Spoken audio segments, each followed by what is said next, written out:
All right, good morning, everybody. We're going to get our Sunday morning session going here. I'm very proud to introduce Dr. O Neill. He's a producer of the Discovery Science News channel, and he has a lot of ideas about how we can take our space movement and grow it out into the world through social media. So I'm very excited to hear what Ian has to say and give us some new practices so we can expand our movement and get more people on board with what we're trying to do. On that note, I want to present something to Ian. We have these nice pointy things that we like to give. Oh, awesome. You're welcome.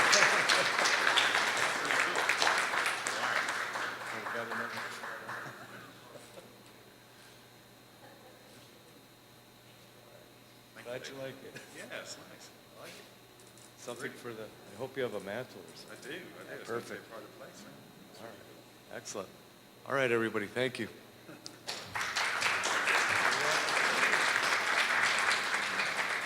Thank you, Dave. All right, let's see if this pops off. There we go.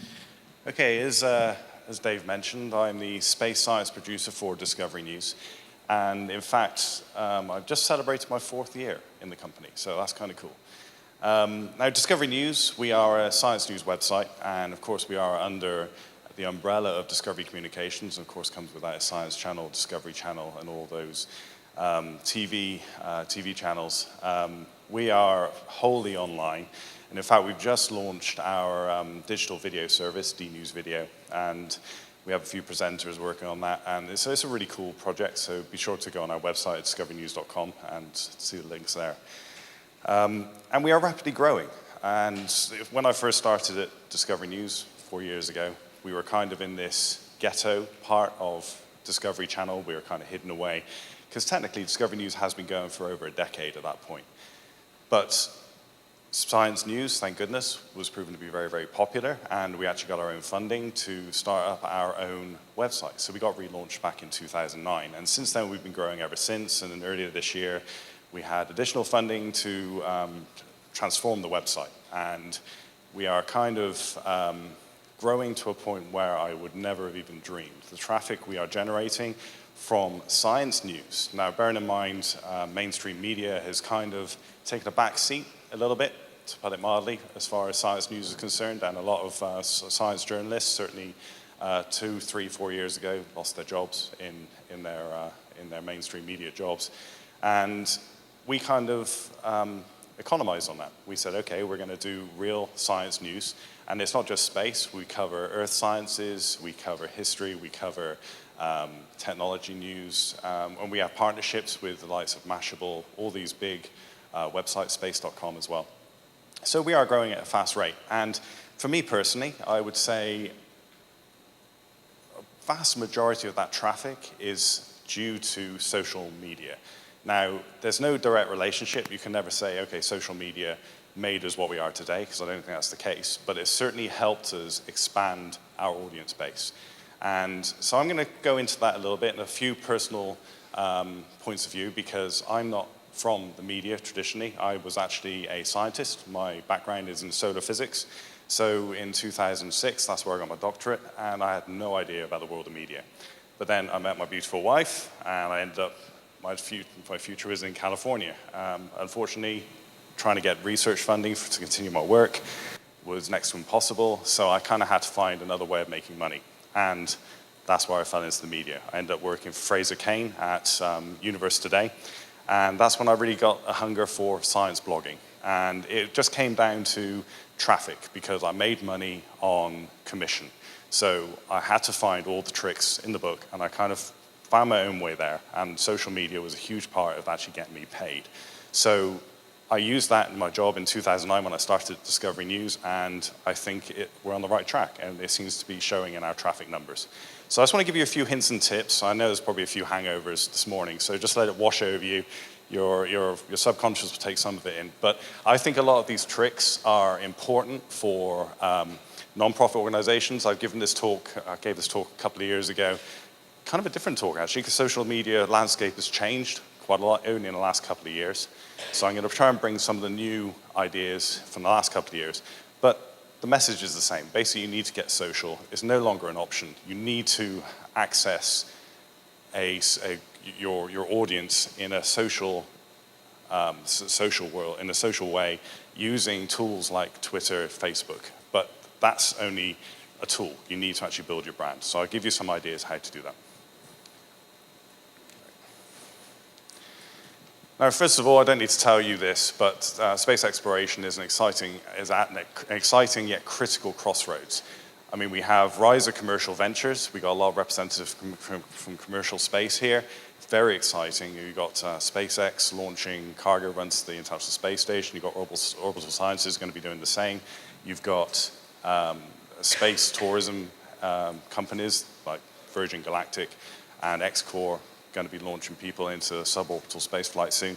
So there's a lot of commercial stuff going on, and we are on the verge of something very big. As a consequence, we're in an era of amazing technological advancements, and this almost makes people think that anything seems possible, which is a wonderful time to be in. So this is the time to get your audience in, to say, look, the technology is here now. We went to the moon back in the 1960s and 70s. We're in a different era now. We need to communicate that. Just because we haven't gone back to the moon doesn't mean space is flagging. It means actually there's something else going on, and we need to actually communicate that. International collaboration. Now, this conference is about international collaboration in space, and there's no better international collaboration than the International Space Station. We have international ties, and commercial companies are spreading that net even wider. So I find that social media doesn't know any boundaries. It doesn't know nations, and it can spread, and you can get people from other cultures, other nationalities, and really generate a global voice. Of course, stunning robotic missions. I mean, there's one thing talking about human spaceflight, and that's one thing I'm extremely interested in, and I see it as the future of mankind for us to I'll steal the phrase from Elon Musk, make mankind interplanetary. But robotic missions have a huge place. They captivate our imaginations. Just look at Curiosity, look at the Opportunity and Spirit. Look at the other robotic missions, and I think NASA and the European Space Agency and other agencies have done a great job at communicating that via social media. Unfortunately, a big sad face on this one. Of course, space exploration is often stymied by government cuts. It's a fact of life, which is why I think communicating the great stuff that space science is done on a small budget, I think that is increasingly important. Even though we've had the sequester, which kind of cut a lot of outreach initiatives, especially with NASA, and I know a few people that were directly affected by government cutbacks, and I think that is a horrible step back. So we need to use social media to really put the message together and actually do our own outreach. Project cancellation goes in with government cuts. And politics. I mean, politics is a pain, and every 4 years, there's a new initiative coming out. There's project cancellations because of a new administration. Crazy ideas are formulated and put through Congress. Then they're canceled the next year. So that doesn't help politically driven space interests. And that's a problem. But then again, commercial space flight, kind of smoothing that over a bit. But they do get affected by politics as well. But there's one area that I can see that we can affect, and that is public frustration, ambivalence, and/or disinterest. And I find it amazing when I speak to anybody, and I say, you know what's going on in the International Space Station, and they say, we got an International Space Station. They don't necessarily know about it. They didn't know the shuttle program was canceled. There seems to be this kind of ambivalence to a space, and I find that just spending 20 minutes on websites like Discovery News suddenly makes people very enthusiastic, and they go, oh, actually, no, space is really cool, and we kind of find it interesting. Other people are dead set against it. They say, we've got enough problems on Earth, we should be investing money in that. And our point is, space can make Earth better. And I think the science media is doing an okay job, but I think groups like yourselves and individuals who just love space, if you can communicate that and just change somebody's opinion on space, because to be honest, there's nothing easier to communicate than space exploration, how enthusiastic it makes people feel. So this is where I see science media coming in, because I don't think we can do an awful lot about the other points. I think that we can change the public outlook on space, and that in turn feeds into the politics, and then the politics feeds into policy. And so we can actually make changes on a very grassroots level in places like this.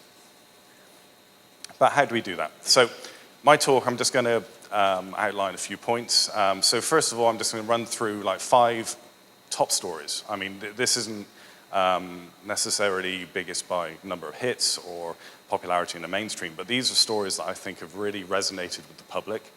And I just kind of want to run down why I think that they were popular.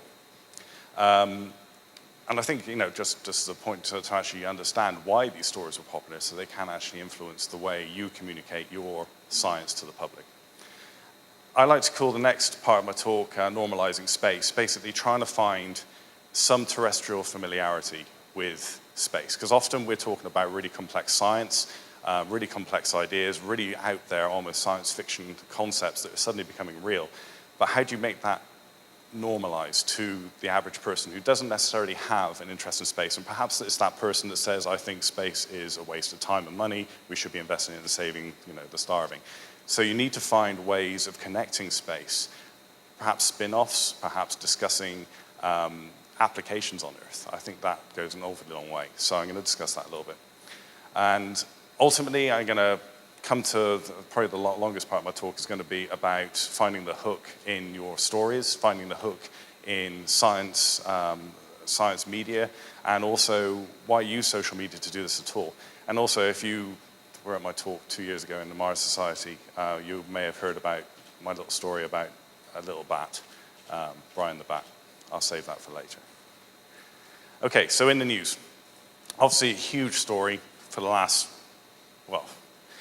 when I first started covering space, when I was working for Space Lifestyle magazine, I actually went to the SpaceX headquarters in Hawthorne, and this guy was building rockets and rolling them out the back of this huge garage. And I was like, this guy, he's really got it sus. So Elon Musk, he's a star as far as science media is concerned, because he's launching rockets. This is like the ultimate American dream.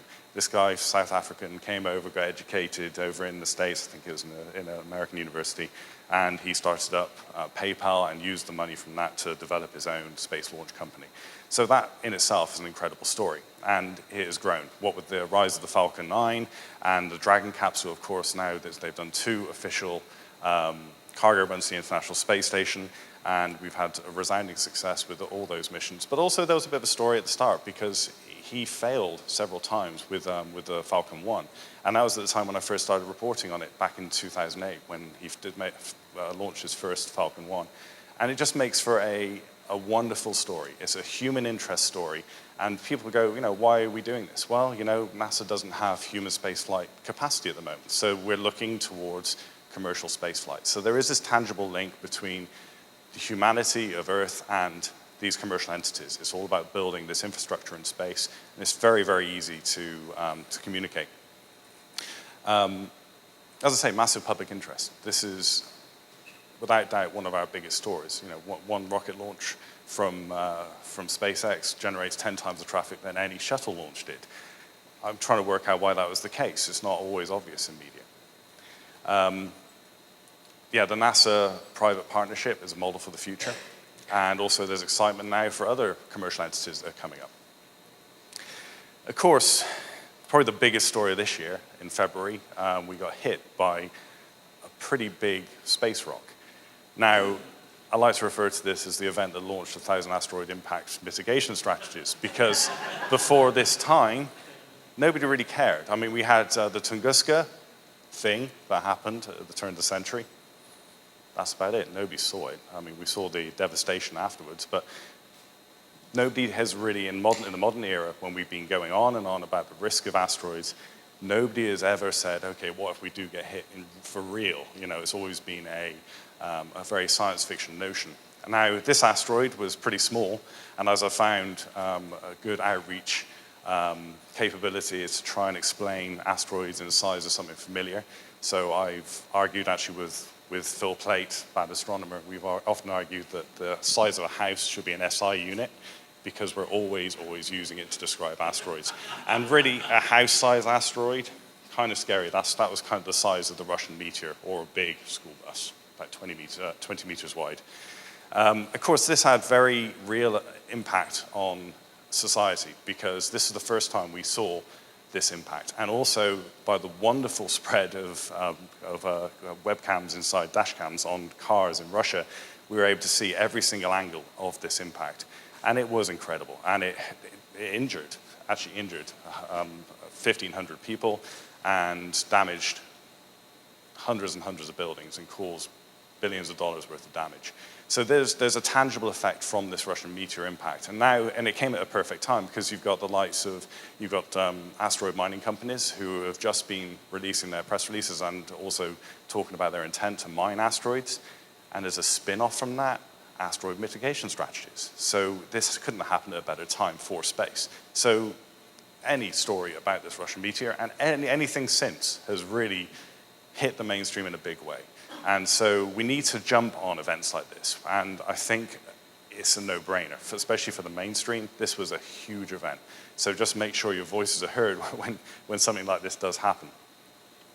And also, I find it kind of hilarious that we were actually distracted by an asteroid flyby on the same day, 2012 DA14. And of course, that made for a fascinating opportunity because not only were we distracted by this huge asteroid that was flying by, I think it was probably the size of a football field. That's another good SI unit we should be using.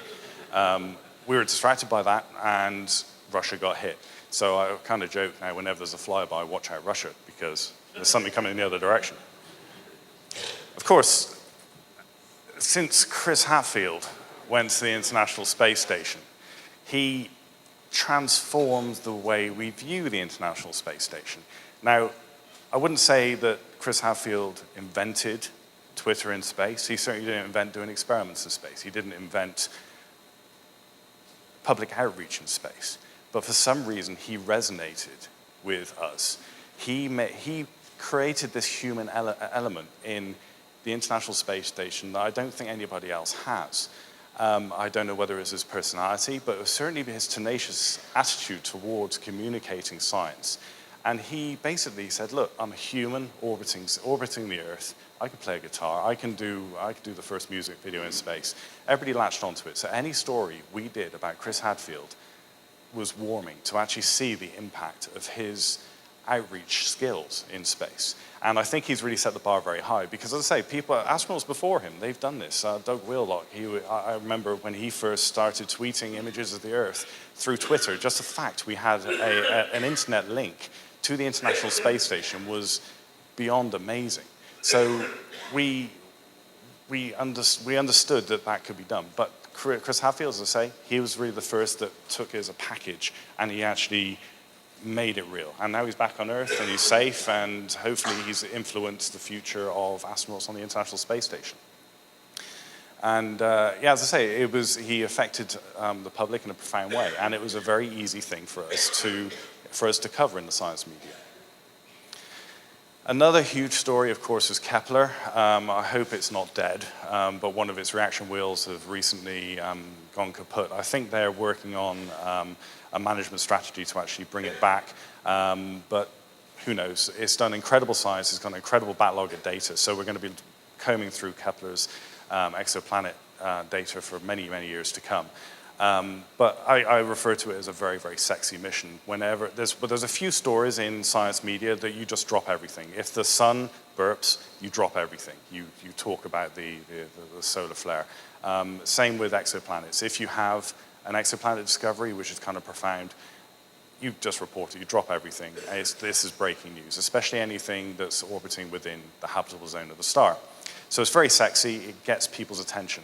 Now, the reason why I think this is the case is because we are actually looking for Earth-sized worlds. Now, there's also been a lot of confusion about what Earth-size means. That doesn't mean Earth-like. It doesn't mean there's aliens on it. It doesn't mean there's a civilization on it. It just means it's Earth-size. That's all Kepler can do. And it can also work out its orbital period. So it has this profound opportunity for looking for worlds that are approximate size of Earth, orbiting within the habitable zone of their star. And the habitable zone, of course, is the distance from the star where liquid water could exist on its surface.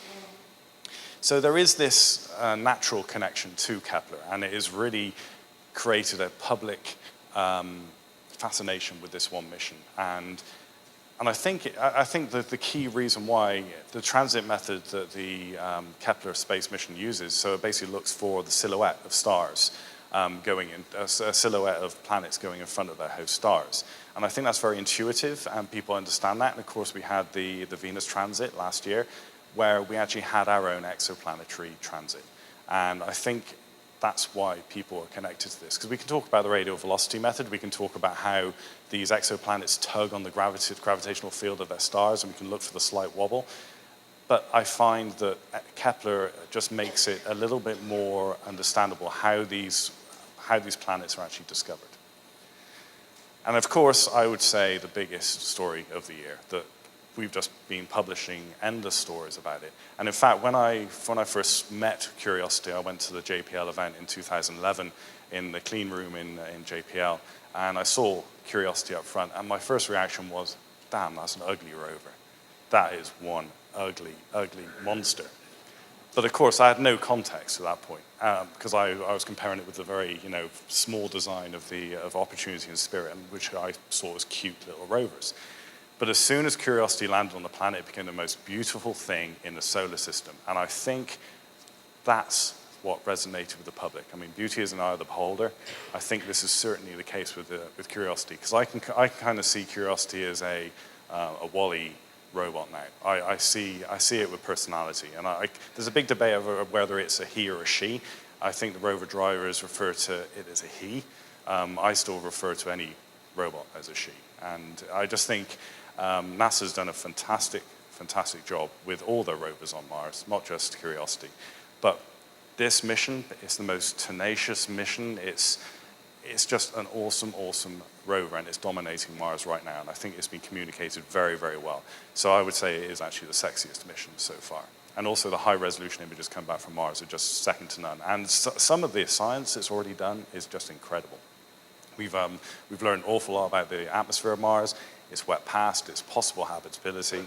Of course, it's a minefield for the science media, because you have to draw a line between what is habitable and what is actual alien life, and what is past life and what is present life.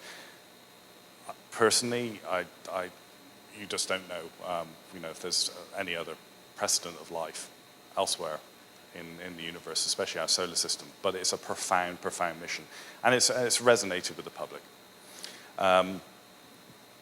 As I say, NASA's done a great job with this particular mission, and it's generated a massive amount of media attention. Now, it's also generated great science, but it's also generated quite a lot of pseudoscience, in that a lot of people are jumping on every single shape in the Martian dirt as aliens. I think you get that in any space mission, but it comes down. I'm going to discuss this a little bit later when social media turns bad, because there is this innate human ability to see pseudoscience in everything. And I think it's a big responsibility of the science media, and this is where science media needs to know what it's doing to actually combat a lot of these pseudoscience ideas. Okay, so middle part of my talk, just want to quickly go into normalizing space with a couple of down-to-earth ideas with beer and pizza. I think this is done mainly to form that connection between space and Earth, and often mundane ideas in space, things like food cultivation in space, not the sexiest of ideas, not the sexiest of sciences, really, to communicate, but what kind of knock-on effect does that have with humans here on Earth, and how can we communicate that? So first of all, space beer. Here's an empty on Mars. So we need a recycling plant on Mars as soon as we develop space beer on Mars. Who doesn't love beer? Well, even if you don't, you find it fascinating. All right. Vodka.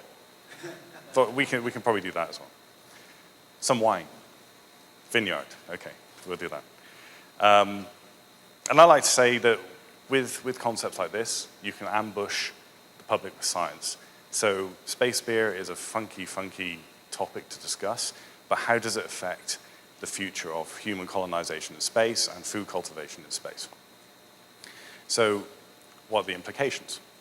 So one of the ideas, and this came up, I think it was in 2006, I think the International Space Station grew third generation barley on the International Space Station, and then it was used by the Japanese brewing company Sapporo to develop a space beer, and that was in 2008, and it generated a massive amount of media attention. I mean, this thing was incredible. It wasn't technically space beer, it was just using produce that was grown on the International Space Station. But this became a duct to actually get into the world of mainstream media and communicate what's going on in the International Space Station. Because I think sometimes it's not clear about what the International Space Station is doing. We always talk about this amazing science that's being done in a unique environment, all that. But it's very difficult to communicate some of the science that's done. And just growing barley on the International Space Station suddenly became a hit because it was actually brewing real beer here on Earth. The beer didn't go into space, the beer didn't taste any different. The key thing about this barley was it didn't have any abnormalities in its DNA. So therefore, the space barley was exactly the same as the Earth barley. It just so happens it went on the International Space Station. There is no difference, but it has a media hook. And also, cultivation of produce for space. Now, there's this nasty side effect of carbonated goods in space, where you're in microgravity, you burp after drinking some lovely space beer. You burp, you don't blurt out gas, you blurt out the gas as well as the liquid, so you end up vomiting stuff in your International Space Station, which isn't very good. Here on Earth, you've got gravity to help the fluid go to the bottom, and the gas separates, and the gas comes out as a burp.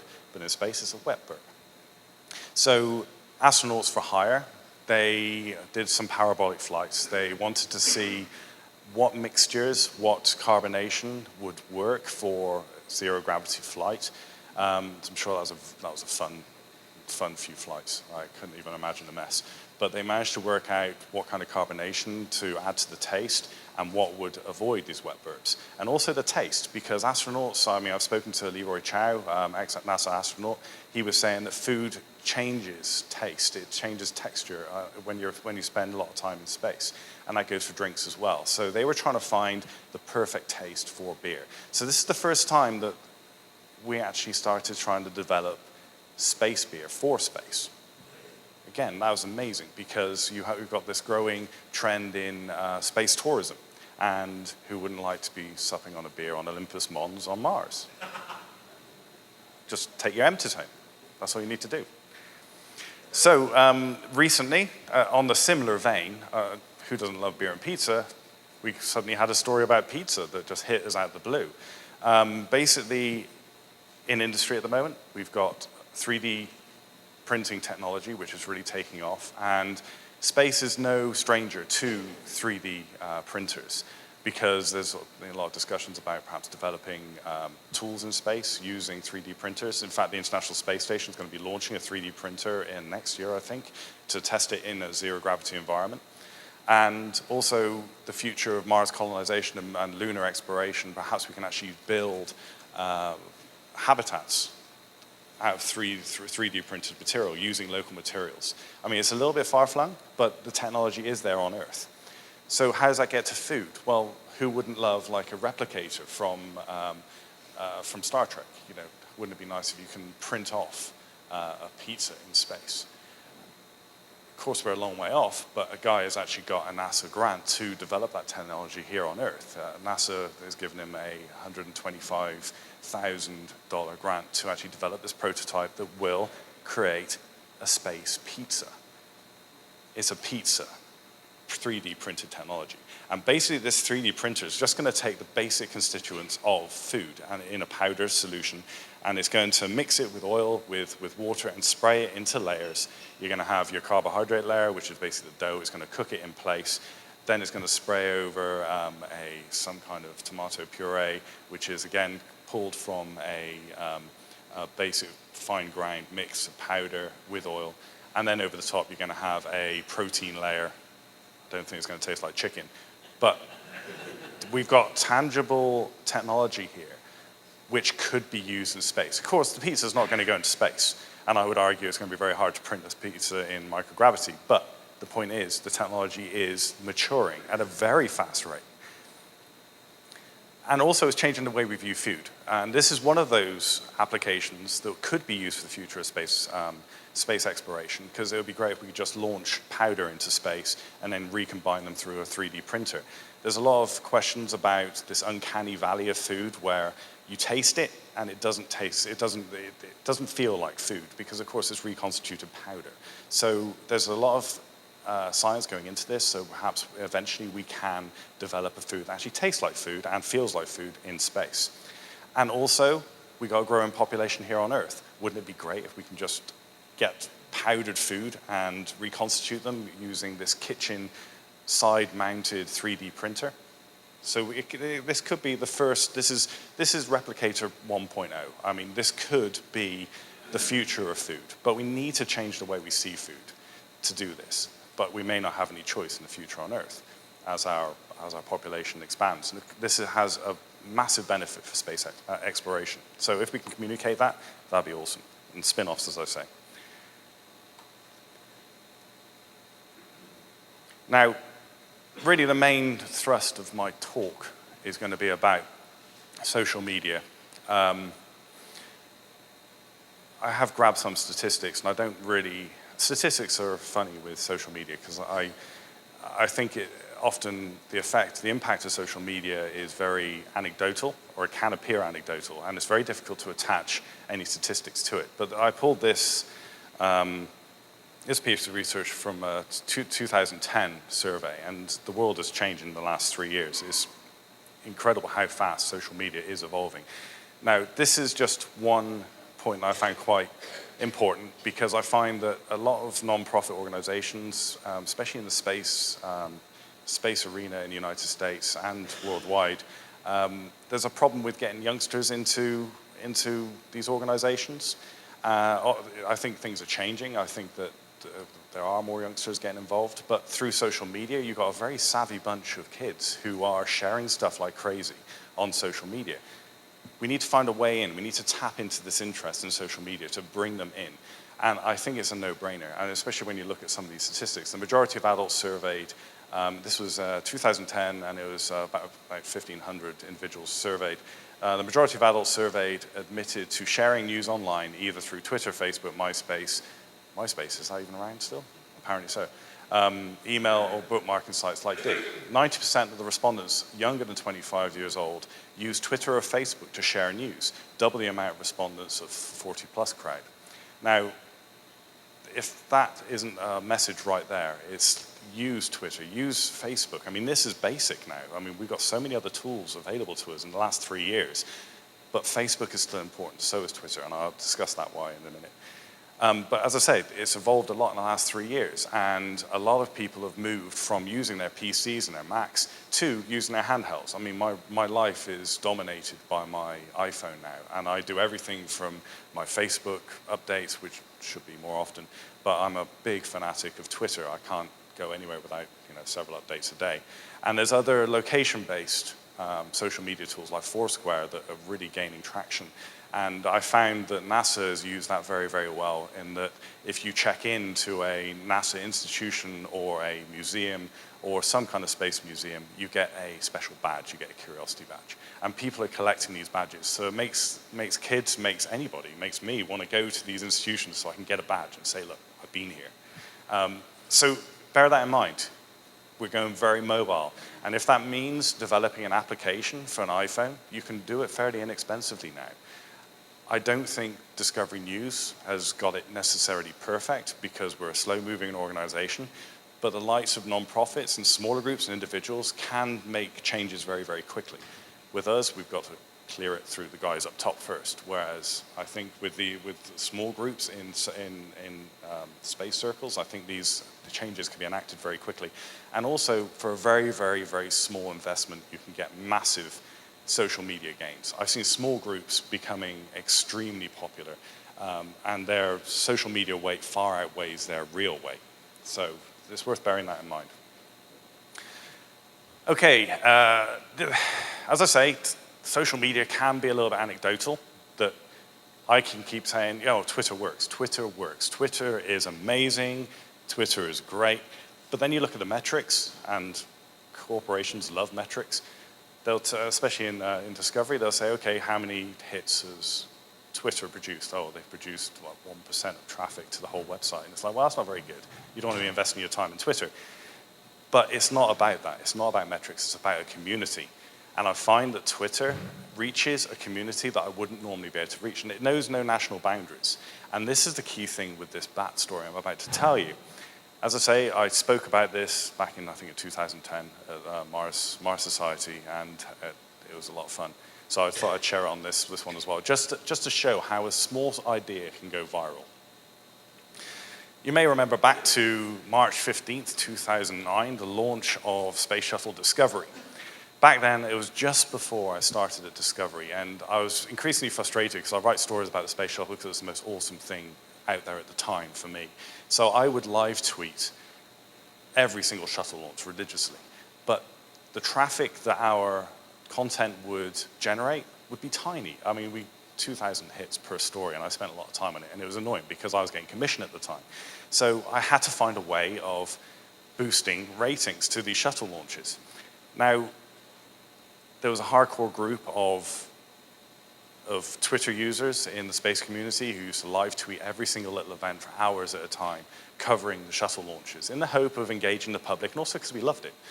And there was me, I was live tweeting, and suddenly it became very apparent that there was a little hitchhiker on board the external fuel tank of Space Shuttle Discovery. So suddenly this shuttle launch became very, very interesting. And I'm sure the video feeds from NASA went nuts. They probably saw thousands of people latching on because there was a free-tailed bat attached to the external fuel tank. Now, it's happened before, and especially in Florida, they're no stranger to wildlife interfering with shuttle launches. But in this case, this bat wasn't leaving. They just fueled the fuel tank, and he wasn't going. And the commentator was saying he's going to leave any time now. Rocket started up. He's going to fly away, isn't he? He's going to fly away. He didn't fly away. Suddenly, I think the key thing with this was I was tweeting this bat as if it was a little person. I tend to have this ability of calling anything small and furry Brian. So I'd already given this bat a name, and for some reason Twitter really enjoyed it. And a couple of days after the event, NASA had to run extra analysis to make sure this bat had made it safely away, and unfortunately it didn't. He died. And as it turned out, he had a broken wing or a broken shoulder, and it was extremely sad because we'd really bonded with this bat because this mundane shuttle launch had become all about this bat that I'd named Brian, and it was just one tweet. Little did I know at the time, I had a Norwegian journalist following me on Twitter. Now, he followed my Twitter. I didn't know him before this event. Of course, we're good friends now, mainly from what happened. He thought it was a great hook for a story on the front page of the second biggest newspaper in Norway. So suddenly, this Brian the Bat had gone from a Twitter, from tweet, to Oslo. And it got printed on the front page of their online newspaper, and also got printed in their print edition as well. And it attributed this bat, Brian, to me, my Twitter account, and the fact that I'd named this little guy. I'd never seen anything like it. It was a media storm.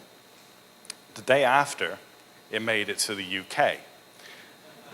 Obviously, the Mail Online was paying attention to what was going on in Oslo, and they thought, okay, this is a cool bat interest story, and it's called Brian, so we're going to report on this. So it went nuts, and my Twitter handle, I think, picked up like several thousand hits, and suddenly my shuttle stories became the biggest thing since, well, probably it was pizza, beer and pizza. It was nuts how busy my website became, and that for me said a lot about Twitter. And to be honest, I haven't looked back since. And this is just one story out of many, probably hundreds. And even the Sun grabbed it. Apparently, it made the front page. No, it made the center pages of the Sun print edition as well. Brian, again, as soon as you name something, it becomes personal. So I think that was the key thing.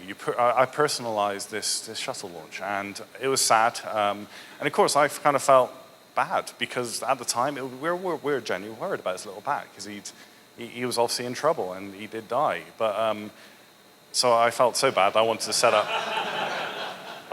up a foundation in his honor, and this just kind of covered any animal endeavors in space. At the time, there were quite a few, so I was able to run stories under the name of Brian, and I thought that was quite a nice memory for him. And there's actually a Twitter account, The Ghost of Brian Bat, that's still going, and I think the impact of that was huge, and I think it brought in a lot of people that wouldn't have necessarily even bothered with a shuttle launch, but that worked, and it went viral. And I'd always heard this word viral, because I'm no social media guru. I don't even know what this concept means. I don't know what it takes to make something go viral. But then I did, and it was just one tweet, and it just took the right person. This one guy in Oslo, who I didn't know at the time, Geir Barstein, we're great friends now, because he actually came over to the States.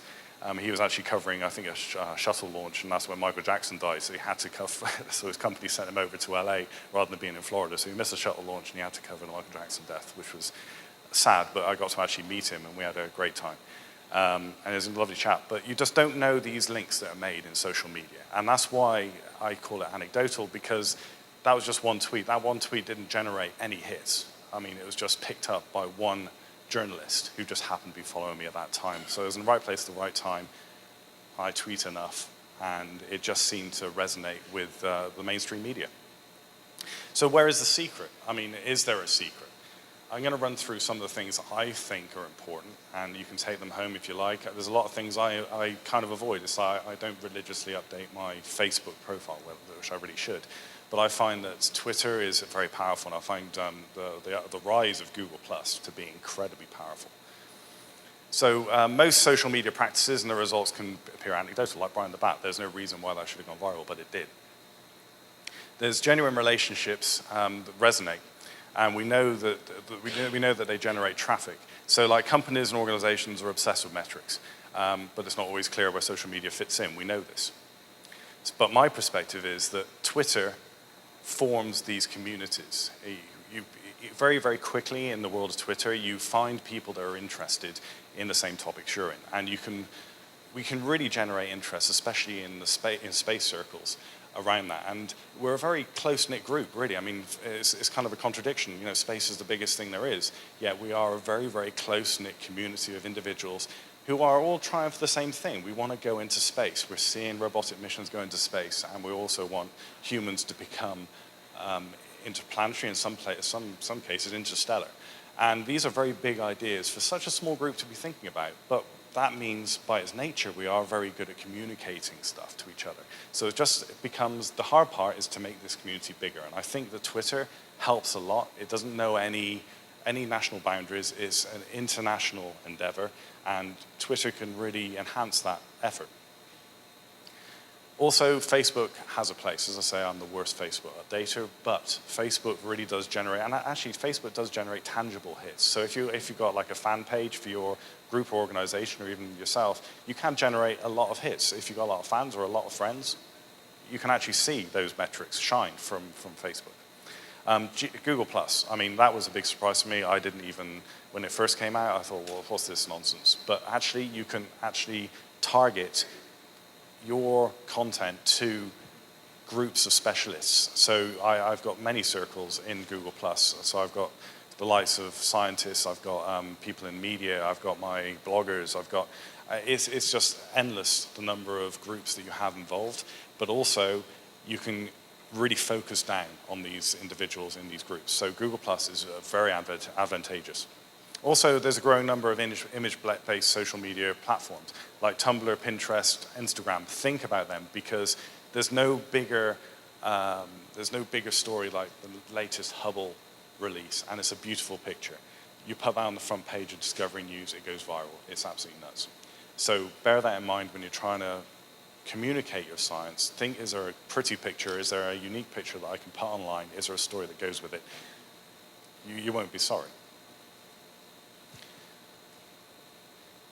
Google Plus Hangouts. Now, as I've said, communicating science, and especially scientists communicating science, can be a hard thing. And trying to get scientists to actually do some outreach can be difficult because there's no real natural avenue for them to go. But Google Plus had this live webcast application, and it also records it as a vidcast. Vidcasts will be going for as long as video's been on the internet. But these actually provide a live output, which is very cool. I've been involved in the weekly space hangout we hold every single week with the guys from CosmoQuest who are really working hard to perform some outreach for space.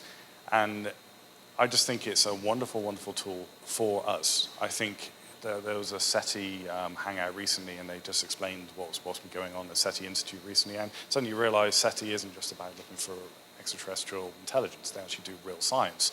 And it's like, that was like a big thing to a lot of the public. It's like, oh, you do astronomy. It's like, well, yeah, that's the main point of what we do. It's just SETI is part of what we do. Social bookmarking sites, still very powerful. Reddit, Dig, Slashdot. Slashdot for me is great because you can, again, it's a group of geeks. They're self-proclaimed geeks, and they want to know what's going on in the world of space. And there's spin-offs from that. It goes onto Reddit. It goes onto all the news sites. So bear them in mind. Try and forge relationships with people who are involved in social bookmarking. Handheld devices are on the rise. I've already talked about that. But again, with any social media application, always bear that in mind. But back to basics, ultimately, it comes down to good relationships. I mean, some of my biggest stories have come from me having good relationships with PR departments in NASA and other institutions in Caltech, all around the world. They know where to come if they want to get their news out there. So as individuals, as institutions yourselves, reach out to the media, reach out to me, reach out to anybody in science media. The worst you can get is oh, we're very busy right now, but we'll try and get to your story later. But one of those stories may resonate with the producer at that time, or one of their journalists, or one of their writers. I mean, me personally, I've got 5 bloggers, 1 correspondent, and some other writers who work for the space section of Discovery News, and I'm sure we can find time for your science if we have the time to do it. But of course, these are all tools. Ultimately, you need to make sure you are a resource to the online world. You need to make sure the science you are communicating is good. You need to make sure it is truthful. You try and avoid sensationalizing your work, but then again, don't be afraid about shouting about it either. That you'll find that balance, and if you ever need advice from media companies, come to the likes of Discovery News, come to other science media, and also follow their Twitter feeds, follow them on social media, because they've got a lot of tips they can give you.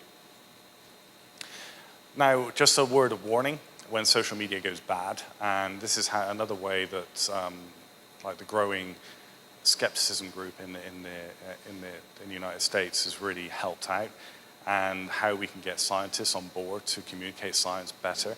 Because we, of course, last year, we had Doomsday. You may have missed it. It was a very big event. We got hit by an asteroid. We got blown away by a killer solar flare. There was a nuclear war somewhere. I don't know quite where that was. The Mayans predicted it all. They knew everything about it.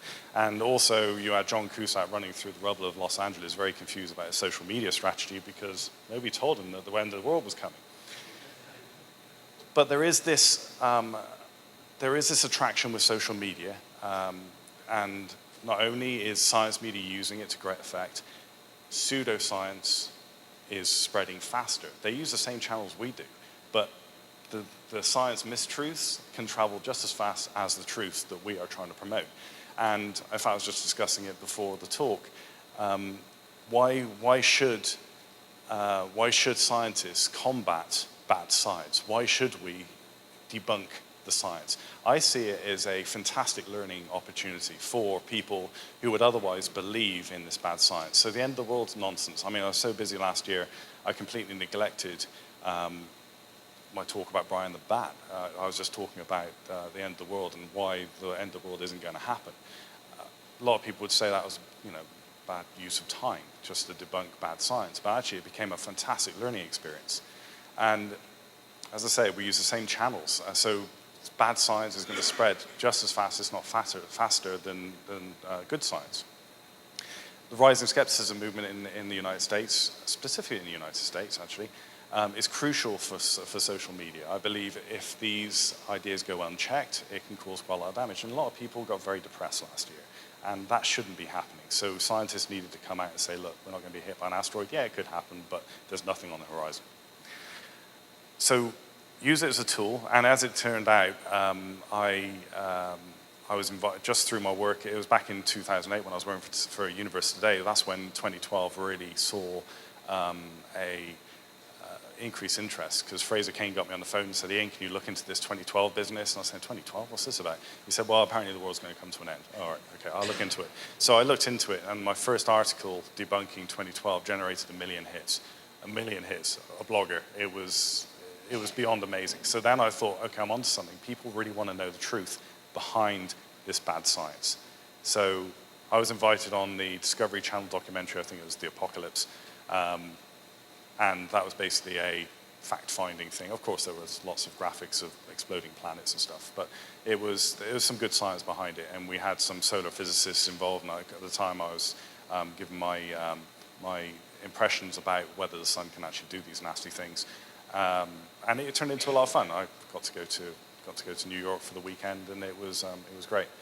But also Penn and Teller Bullshit the Apocalypse, their episode, I was invited on that, and they really wanted to know what was the crap behind this apocalypse stuff. So we discussed it, and it was another great episode. So I saw from just blogging, just combating this bad science, really did not only have tangible benefits for me personally, but also for science, because we had an audience that really wanted to know the facts behind killer solar flares, behind asteroid impacts. And it's a great learning experience.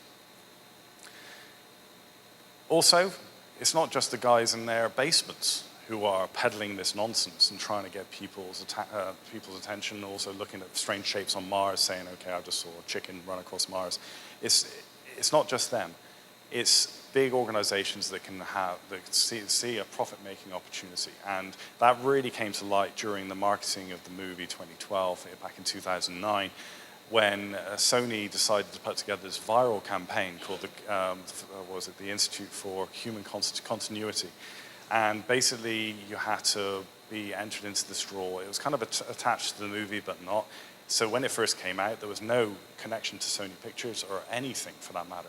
It was just a very well-done website saying that we're all going to die in 2012. And people were terrified. I was receiving per week 100 emails, and that's probably on the low side.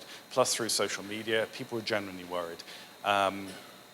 Dave Morrison over at NASA Ames, Ask an Astrobiologist, he was completely flooded with questions about 2012, and in fact, I think it became his main job was to debunk. From 2009 to last year was just to debunk the doomsday myth. And I had a taste of it myself, just being involved in the science media, and I found it as the science media's job to expose it for what it is. And it was all nonsense, as we found out, but people do take this stuff seriously, and I think it's not a wasted time if we do combat it directly. Okay, so quickly, I'm probably running a little bit behind time, but conclusions. There is no secret method. There's no secret method behind social media, but there's no reason why you shouldn't be doing it, and you have moments like Brian the Bat, and in fact, for me, it actually got my job at Discovery because I formed this tangible relationship with Dave Mosher, my predecessor at Discovery Space, as it was called at the time, and he liked my stuff, and I liked his stuff that he wrote, and I didn't really know who he worked for, but a job came up. He said, I'm leaving, I'm going to join Wired or whatever, would you like to apply for my job? And I went, yes. That was just a personal link that kind of got me my job at Discovery. If it wasn't for Dave Mosher, I wouldn't have necessarily known about this Discovery Space entity online. So there's a personal link there, and also it can further science communication. Also, social media is rapidly evolving, so make sure you're aware of it at least. Everybody's using a handheld these days. I mean, that was very different from 2 years ago where most people were logging on with their laptops at conferences. A lot of people now are checking in on their iPhones. It's a subtle change, but it's important, especially when communicating science. Also consider crowd-funded projects. I know there's quite a lot on the go at the moment, especially in space, trying to get attention, trying to bring in funds for projects. I mean, you've got nanosats that very affordable these days. You can put science experiments on them. You've got conferences that are trying to get funded. You've got missions to the moon that are trying to get funded through crowd-funded projects. But one word of warning, make sure you have a social media strategy in place before you start Kickstarter campaigns. Because if nobody knows about you in social media and you're trying to get money from them, you need an infrastructure in place. So make sure you have that in place first, otherwise it will just fall flat, because Kickstarter projects don't get funded unless you get the required money that you're actually asking for in the first place within a certain number of days. So make sure you have that social media strategy in place first. Forge good relationships with the media. Come and see me. Tell me about what's going on. I mean, we can't report on everything, but there could be a story or two that we find very, very interesting, and it can put your institution in the limelight, if only for 15 minutes of fame. But it's enough to, and you can also use that for Kickstarter campaigns. Suddenly you can have a tangible link between social media, popularity, and making money. Also, as I said, there's a few examples about news stories. Make sure you know what's buzzing. How does your work fit into that? How can you latch on to popular science right now? Personalize your social interactions. Please just make sure you get back to your direct messages on Twitter. There's nothing worse than somebody going to a journalist and saying, "Look, I got something really cool. Do you want to report on it?" Just reply if you've got no time. That's basically it. As I say, a small investment of time. The Brian the Bat story took one tweet. I mean, admittedly, I was twittering a lot, but you can see the power of just one message going out. It can go viral. And a lot of people say, "Oh, I don't have time for Twitter." I was in University of Hawaii a couple of weeks ago, and I was speaking to their social media outreach guy, and he was saying, "Oh, I don't really have time for Twitter. It's 140 characters. You can do this, even if it's just sending out a link, even if it's just replying to messages, just to make sure you have a presence." Use pseudoscience as a teaching opportunity. Debunking isn't necessarily a bad thing, it's a very good thing. You can actually talk about real science. And also, above all, social media is no longer an option, and I say that with a lot of motivation. It is no longer an option in science communication. If you don't use social media, you're missing out on probably half the audience that you would normally access. And also, the youngsters who are using social media, they are very tech savvy. They're using social media to share stories like crazy. You need to be using some sort of social media communication to get your news out there. So that's really all I want to talk about. If you've got any questions, feel free to ask. I think we've probably got a couple. I think we're running like 15 minutes late, but feel free.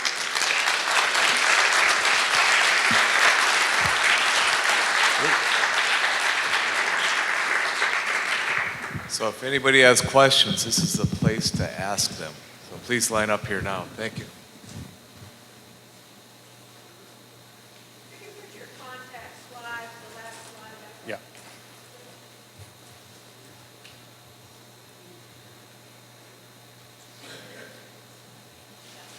I have a question. Yeah. What is space engagement? Well, space is engaging. Yes, it is. It's well, you had the definition for it before the talk, didn't you? Well, I think it's like engagement kind of infers getting married, So anybody that wants to get married, Well, in this forum with social media, the engagement with social media is extremely good. I mean, it's like with when you look at the metrics of a website, you get a lot of bounces. So the first thing you notice on your website, especially on your homepage or other pages, you'll see your bounce rate's really, really high. And when you refer to good engagement on a page, that's when the bounce rate's really low. So people are clicking on it and staying. They're actually reading what's on the website rather than clicking away. So you can boost your engagement by making the website very attractive. So when you're designing your website, make sure you grab people's attention. As I said, pictures go a long way, but you actually want them to read what's on the page. And you want them to stay, you want to keep them engaged in that information. And I think social media works really well because you're not going to click on a link on Twitter unless you want to read what's on it. So the engagement is naturally very high with social media. So if you can convert those clicks into engagement, basically the amount of time they're going to spend on the site reading your stuff, I think that's a pretty good explanation for social media engagement itself. Oh, we lost you.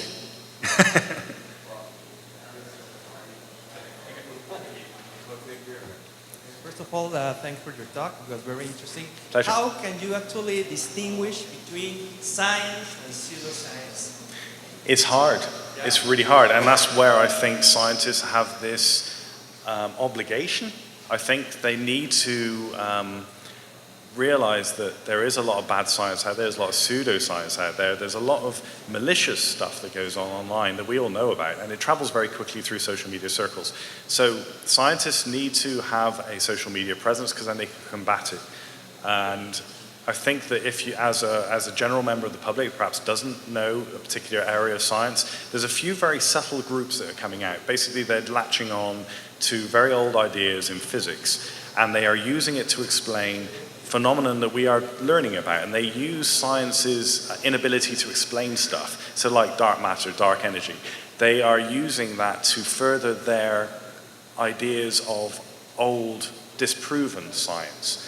So what you need to do when you see some outlandish theories, when you see some claims that perhaps doesn't sit right in your brain, perhaps you know a little bit better and you think, okay, what's going on? Look at the foremost people, look at the foremost scientists in that field, see if they correspond on Twitter, and get in touch with them via Facebook or whatever, and just find out.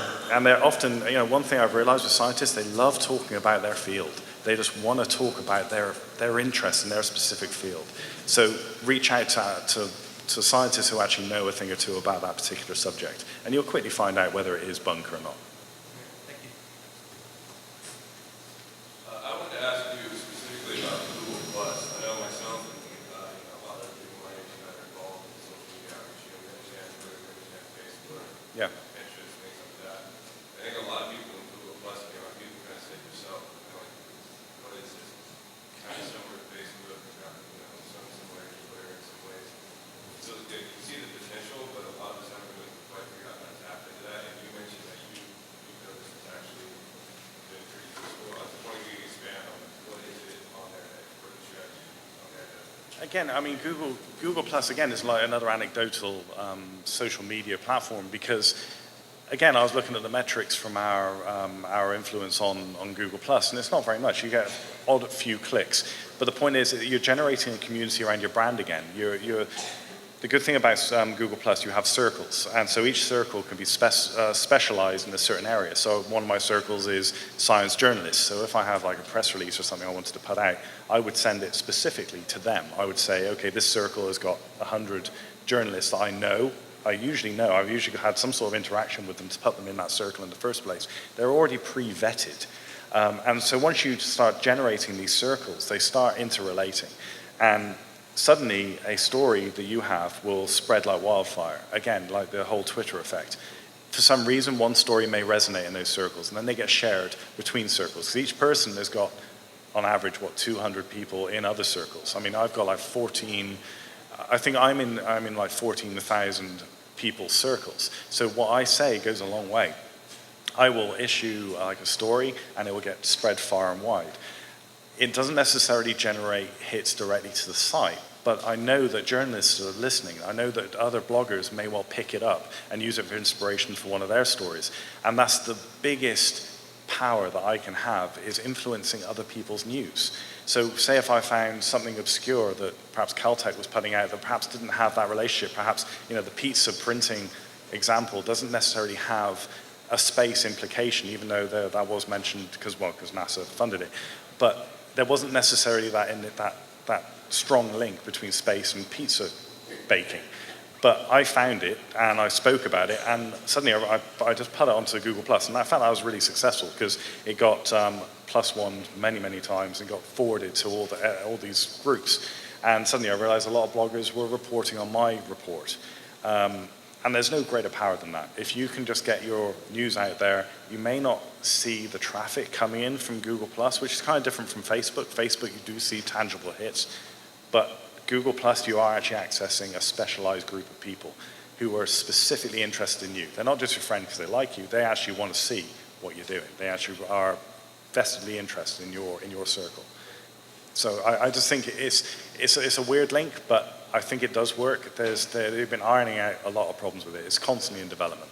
But the Google Plus application for Hangouts, that's just been phenomenal. Absolutely amazing. Thank you.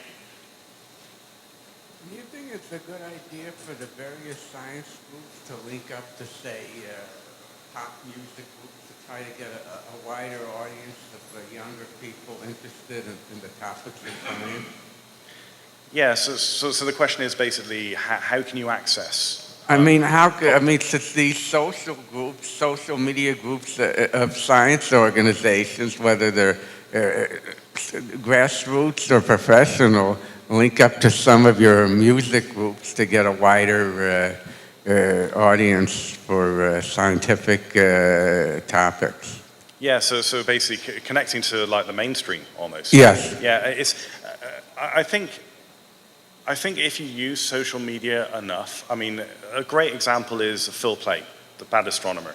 He has got an incredible ability at communicating. I mean, he writes for Slate magazine, and he has got a massive social media following, and he's tapped into the mainstream like nobody. I mean, and also Neil deGrasse Tyson, he's done the same thing. And basically what he's done, both Phil and Neil, they have become a resource for the mainstream. So when people think space, they think, oh, Phil Plait. When you think an asteroid impact, you think Phil Plait, because he has become very vocal, he's able to communicate very clearly. And he started off as a blogger. I mean, he was a scientist, he worked on Hubble data, and then he turned into a blogger, and now he's a full-blown writer and space communicator. And that's purely because the mainstream really like what he's got to say, and he reacts to current news events. So one thing with Discovery News in particular, we have a meeting every single morning, a news huddle, where we all get on the phone and we look at the mainstream, what's going on in the world right now. So there may be, the war in Syria, we've got, global warming, we've got other topics that aren't related, or perhaps geopolitical in nature that we wouldn't necessarily cover, but we try and find a science tech angle, and we start talking about the technology behind perhaps. We did a recent story about Syria in that there was satellite observations of gun emplacements in Syria. That was a relation of science to a current event. So if you can find a hook in a current event and find your science technology spin on that, that would be very powerful. Thank you, and it was a nice presentation. Thank you. I find that a lot of online media, most of it, reads more like a telegram that's skimming the surface of a subject than getting into any depth whatever. And like, ooh, shiny, but beyond, ooh, shiny, what else do you have? You have maybe one or two superficial facts about the incident or whatever you're talking about. And I wonder if you think there's any place for the old style extended article anywhere. Oh yeah.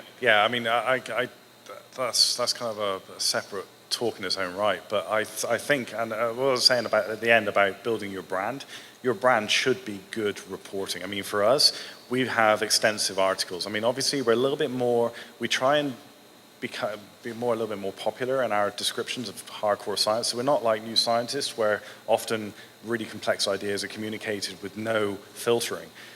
With us, we have to filter it. So I've got a very talented group of writers who will communicate very complex ideas to a mainstream population. We can't assume anybody has any prior knowledge of science. We have to go in, but we have to also appreciate that people are inquisitive, and they will start looking for, if they find black holes fascinating, we will report on them, and we will go into the science trying to find ways of doing so. And we have long reported our items that we have on our website.